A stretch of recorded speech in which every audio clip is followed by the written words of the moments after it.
सुरगाणा तालुक्यात विविध मागण्यांसाठी महामार्गावर बेमुदत रास्ता रोको आंदोलन. सुरगाणा तालुक्यातील विविध ज्वलंत प्रश्नांच्या सोडवणुकीसाठी माननीय आमदार कॉम्रेड जीवा पांडू गावित यांच्या नेतृत्वाखाली आज शनिवार दिनांक 17 जानेवारी 2026 रोजी बोरगाव येथे महामार्गावर बेमुदत रास्ता रोको आंदोलनास सुरुवात करण्यात आली. आंदोलनाचा आज तिसरा दिवस असूनही शासनाकडून कोणतेही ठोस दखल घेण्यात आलेली नाही. त्यामुळे संध्याकाळी संबंधित अधिकाऱ्यांसोबत चर्चा करण्यात आली. या चर्चेसाठी सुरगाणा तालुक्याचे तहसीलदार साहेब, वन विभागाचे कवर साहेब आणि इतर विभागांचे अधिकारी, कळवण सुरगाणा मतदारसंघाचे आमदार माननीय कॉम्रेड जीवा पांडू गावित, किसान सभेचे कार्यकर्ते तसेच आंदोलनात सहभागी झालेले वनपट्टाधारक आणि शेतकरी मोठ्या संख्येनं उपस्थित होते. मात्र चर्चेतून ठोस तोडगा न निघाल्याने आंदोलन पुढे सुरूच ठेवण्याचा निर्धार आंदोलकांनी व्यक्त केला आहे.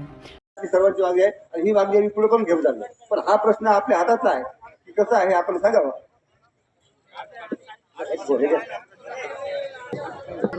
सध्या आपण सगळ्यात सोलरवर कसं देता येईल तर याच्यासाठी आपण सोलरची स्कीम आता चालू आहे शेतकऱ्यांना फक्त.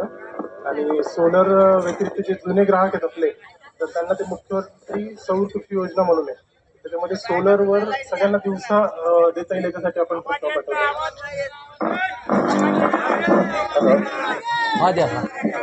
दिवसा लाईट देण्यासाठी आपण उंबरठाण आणि बोरगाव आणि सुरगाणा या 3 ठिकाणी नवीन पॉवर ट्रान्सफॉर्मरचे प्रस्ताव दिलेले आहे. आणि दिवसा देता यासाठी नवीन जे सगळे ऍप्लिकेशन आहेत ते सगळे आपण सोलरमध्ये देतो. म्हणजे सोलरचेच ऍप्लिकेशन चालू आहे आता सध्या. आणि मुख्यमंत्री सौर कृषी वाहिनी योजनामध्ये पुढे पण जी शेती पंपाला लाईट राहील ती दिवसाच राहील याच्या हिशोबाने आपण प्रस्ताव दिले सगळे. पण मग सकाळीच का बरं व्होल्टेज कमी राहतं? हा पण शेतकऱ्यांना प्रॉब्लेम आहे. सध्या आपली जी दिंडोरीवरून लाईन आहे तर ती लाईन मोठी असल्याने आपल्याला व्होल्टेज कमी येते. पण दिवसाने जे काम चालू आहे ते दिवसांचं काम झाल्यावर नक्कीच व्होल्टेज मध्ये फरक पडेल. नाही, आता हे महिन्यापासून सर चालू आहे. एक दिवसाचं राहिलं असतं तर हे शेतकऱ्यांचे प्रश्न ओरड नाही झाले असते, परंतु हे नेहमीच झालेलं आहे. ती लाईन आपली जवळपास 106 किलोमीटरची आहे, त्यामुळे तो प्रश्न आहे. सर एकदा दिवसाने झाल्यावर आपला लोड नक्की सर मान्य आहे, पण मग शेतकऱ्यांनी कोणाकडे दाद मागायची? हा, दिवसाचं काम सुरू आहे ते मे 2026 पर्यंत पूर्ण होईल असं दिंडोरी करून कळलं आपल्याला. त्यामुळे ते सबस्टेशन सुरू झालं की व्होल्टेजचा प्रश्न. कारण की शेतकऱ्यांचा कापसे साहेब, आज विजेच्या प्रश्नाबाबत तालुक्यामध्ये अनेक अशा प्रकारचे प्रश्न आहेत. फार वर्षापूर्वी टाकलेले जे काही प्रश्न आहेत ते जी झालेले आहेत. म्हणजे केव्हा पडेल तो पोल, केव्हा पडेल याच्या बाबतीत काही सांगता येणार नाही अशा प्रकारचा प्रश्न आहे.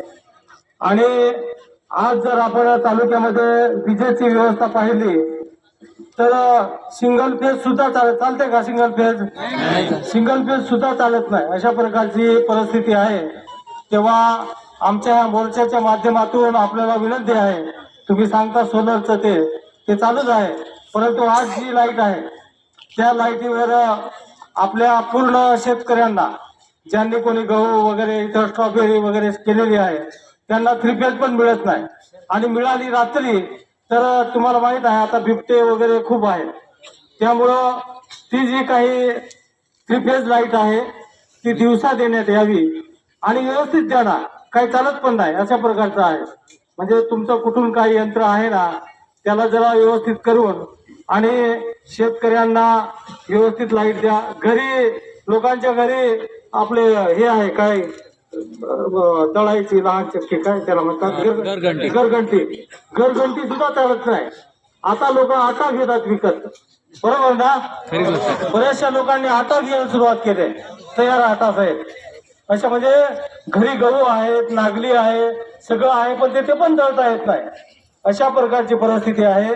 त्याकरता आम्ही प्रामुख्याने आपल्याकडे मागणी करतोय की आमची 3 फेज लाईट व्यवस्थित राहील. आणि दुसरा, घरी आम्ही काही जास्त उद्योगपती नाही, आम्ही एखादा टीव्ही बघतोय किंवा मग घरी पिठाची चक्की वगैरे आहे तर ती चक्की तरी चालायला पाहिजे, लहान छोटी.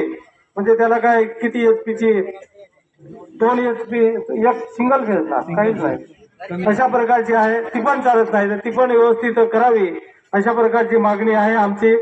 सोलर होईल तेव्हा होईल, परंतु याच्या बाबतीत तुमची उपाययोजना काय असेल ते आम्हाला सांगावं. आणि एक दुसरी गोष्ट, स्मार्ट मीटर बसवलंय का कोणाच्या घरी? नवीन मीटर स्मार्ट म्हणून त्याला शब्द आहे, बळजबरी बसवून दिलेला आहे. त्याच्या बाबतीत ते मीटरचं म्हणजे त्याचं भाडं पण खूप येत आहे. तर त्याच्या बाबतीत पण म्हणजे एक तर आधीच लाईट नाही आणि वरून त्याचं बिल भरमसाठ. व्होल्टेज बद्दल जो विषय की व्होल्टेज कमी येत आहे, तर सुरगाणा आणि बोरगाव मध्ये कॅपॅसिटर बँक बसवण्यासाठी आपल्याकडे मटेरियल आलेले आहे आता. तर त्याचं काम 1 महिनाभरात पूर्ण होईल.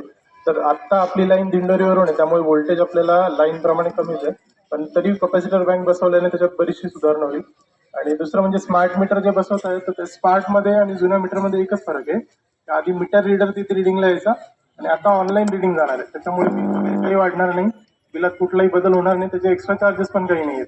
त्यामुळे स्मार्ट मीटर बसवण्याबाबत काही कुणीही गैरसमज ठेवू नये, त्याच्याबद्दल कुठलेच चार्जेस. काय म्हणे ते फॉल्टी मीटर होता, आता आपण स्मार्ट मीटर बसवलंय. पहिले 2100 ते 2500 रुपये येत होता बिल, आता डायरेक्ट 4500 रुपये आलाय. 26,000 तुम्ही भरायला लावला. हे म्हणत होते की तुम्हाला हा 26,700 रुपये हा भरायलाच लागेल, आम्ही तो भरला. आता परवाच्या दिवशी 4500 रुपये परत अजून येऊन गेला. तुमचं स्मार्ट मीटर असतं, तुम्ही कमी करून देतच नाही ना. स्मार्ट मीटर आल्यामुळं डायरेक्ट 4500 रुपये आता एका महिन्याचा येऊन.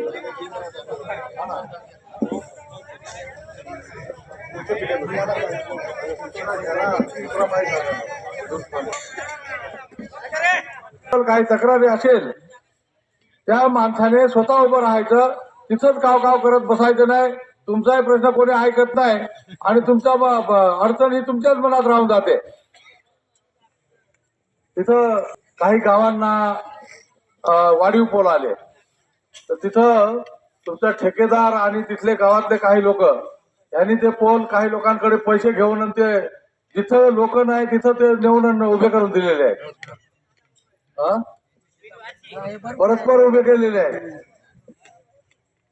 ते अशी कोणाच्या गावामधली तक्रार आहे का?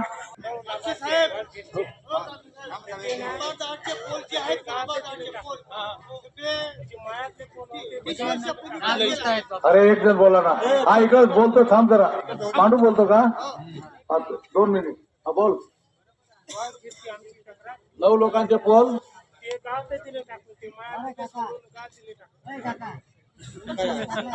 जिथं मंजूर होते ते एकदा चेक करून पहा. हा बोल पांडू. ते पोल जे आहे आंबाटाचे ना, सगळे सोडून गेले. ते काही पोल पण टाकेल होते, ते उचलून तिकडे कुठेतरी माळेगावाकडे नेले. तर ते पोल कापसे साहेब लिहून घ्या. आंबाटा तुम्हाला जी जिल्हा परिषद शाळा आहे तिथं मध्यभागी पोल आहे. तो आम्ही शिक्षकांनी पण तुम्हाला एक अर्ज दिला आणि आम्ही एक ग्रामपंचायतच्या माध्यमातून पण तुम्हाला अर्ज दिला. कारण तिथं 112 विद्यार्थी आहेत साहेब, 2 वर्गखोल्या आहेत, परंतु आम्ही आमच्या ग्रामपंचायतच्या माध्यमातून एक वर्गी खोली बांधायची आहे. पण तो पोल शिफ्ट करायचा आहे असे आम्ही 2 वेळा अर्ज दिलेला आहे, परंतु आतापर्यंत तो शिफ्ट झालेला नाही. आम्ही अर्ज पण दिले, साहेबांना पण कॉल केले. तो कधीपर्यंत करून द्याल?